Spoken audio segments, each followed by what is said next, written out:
I think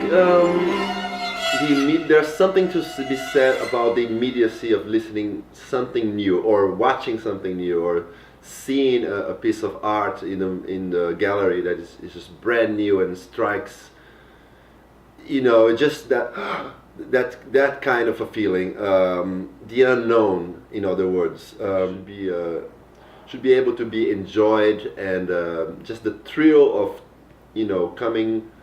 being confronted with new sonorities, new combinations that your mind never perhaps heard in that particular way. I think there's always something quite special about that.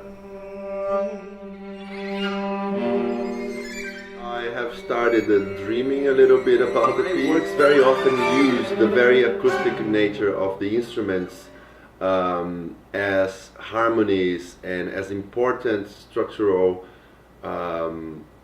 aspects of the piece. So it's very possible that I will ask for the Brentanos time to get together with me and try different things, so that I can study and explore in a kind of microscopic way at home, and see if I can come up with harmonies and different things that are holistic to the very sound of strings that I can maybe appropriate and put my hands on. Intimate way of working with musicians, first to find out things about their playing and their instruments, but also intimate way of dealing with the sound produced by the instruments. So I really attempt to integrate whatever it is, the instruments that I have available, to integrate that with the very material of the piece.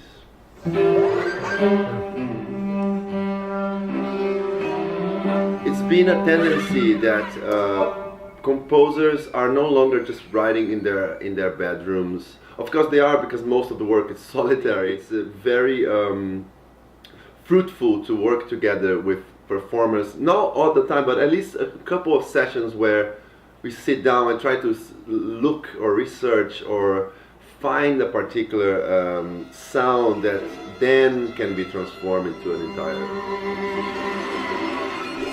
I mean, they are all essentially non-programmatic, but they all have aspects of everyday life. What fascinates me, the most living in a city like New York, like there's so many unusual cultural manifestations that mixed with others without completely accidentally, and with that just generate completely unexpected results. I always try to include things that are happening in my life or in the world around me into composition, for sure. I'm looking into Mozart's famous string quintets, and maybe there will be elements from these classical pieces that will influence our piece in strange ways. Waking up in the morning, and it's there are stages of composition. Once, for me, a lot of the very creative or conceptual part of composing comes before any note is written. So really dreaming about it, what kind of an image do I want to convey, or sonority. Really about waking up in the morning and sitting down and struggling with your material and sculpting that material little by little, and then putting away, going for a walk, coming back, looking at it the next day with different eyes. So it's very much like molding and sculpting day to day, but also of course trying to be fiercely creative the entire time, or throughout the entire process. Extremely excited to work with the amazing Brentano Quartet, with our special guest. Thank you.